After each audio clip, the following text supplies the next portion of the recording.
Hi everybody. Today's episode is titled How to Deal with Toxic Exes.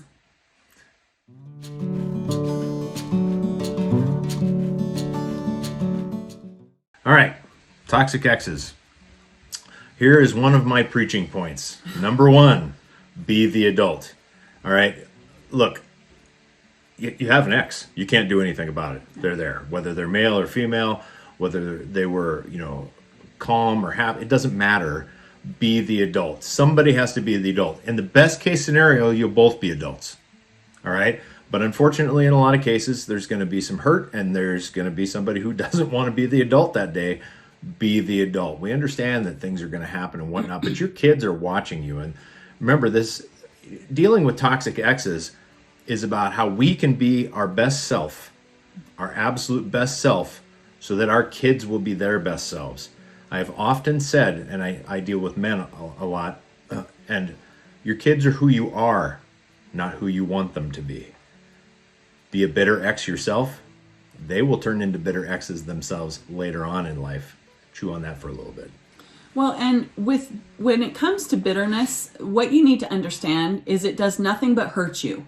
It doesn't help you in any way. It's not going to encourage your children because you're going to be crabby all the time. Every time you have to drop off, pick up, go to a basketball game that your ex is going to be at, have a wedding, any of that stuff, it's not going to help you. So let it go.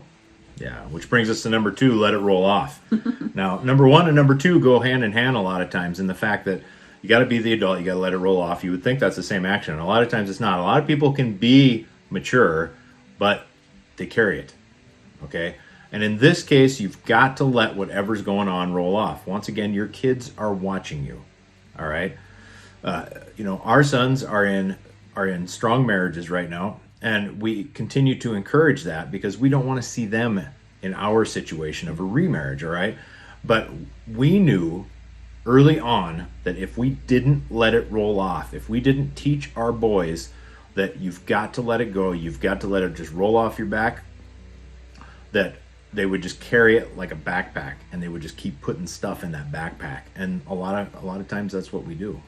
Exactly. This is another area that I personally struggled with because I wanted to fight about everything.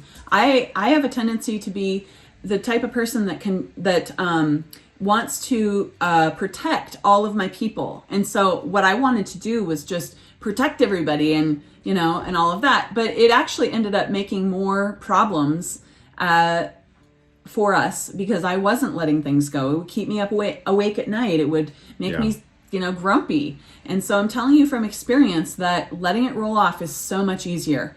It actually got to the point where our oldest got married and I could actually deal with his mother and not want to just kill her. I mean, not really kill her. I'm not saying that, but I just felt so angry toward her, but that did not happen at the wedding. I could deal with her. I mean, we didn't sit down and have a fun conversation or anything. I'm not saying that, but I could be in the same space with her and I could just be myself and I didn't worry about what she was or wasn't doing. It did not bother me. And so part of letting it roll off is, one of the things that really helped us, maybe it was just me, I don't know, was being honest with the kids. Hey, this is why we want you guys to, anytime there was issues, between the two households, this is why we want you guys to marry well the first time. Yeah. Rather than having a situation where all this fighting is part of your life too. And so far it's gone well for all of our boys that are married. And we don't know what the future holds. Everyone can change at any time, but hopefully our example of staying together and being together for 24 years now has helped them to see what a positive relationship looks like. Nobody knows better than a remarried couple how important it was to pick right the first time. Yeah. Okay. So coming around then to number three, and that is shut down conversations about the ex's personal life.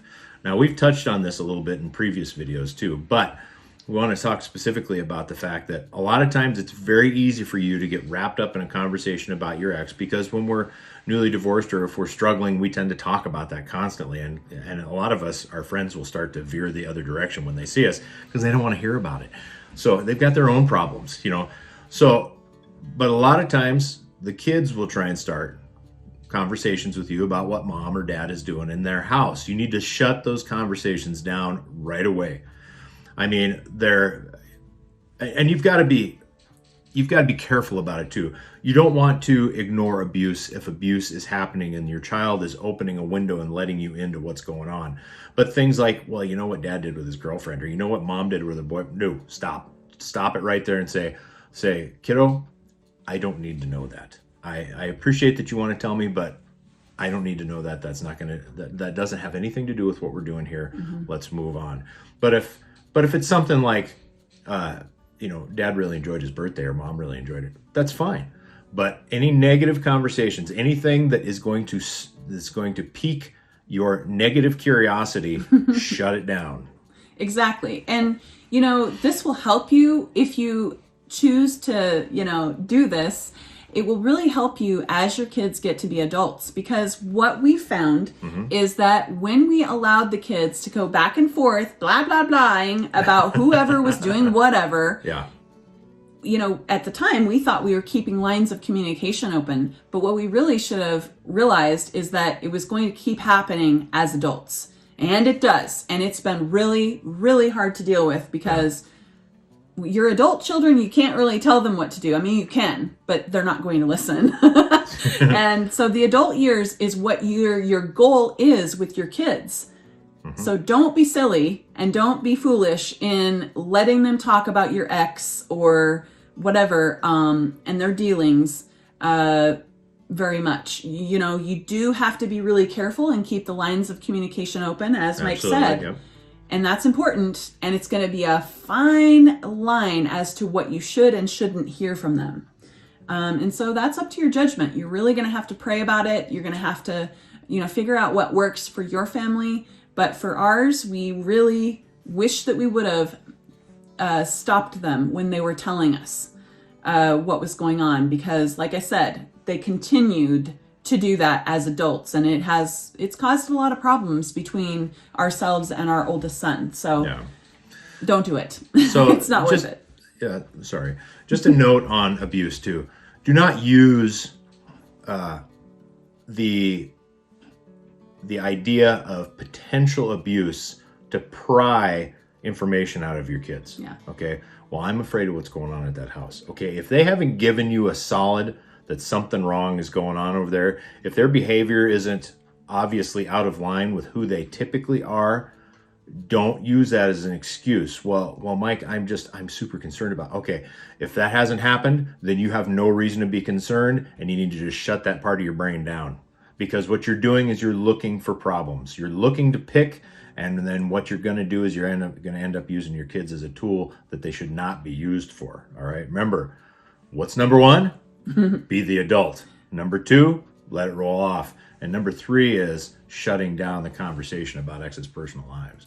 Exactly. When you're dealing with toxic exes, you're going to have a toxic ex. If you already have one, you're going to have a toxic ex that just nitpicks everything you do. It doesn't matter what you do or what the reasons why you did it was. They're going to pick at you. So just be ready for it. Yeah.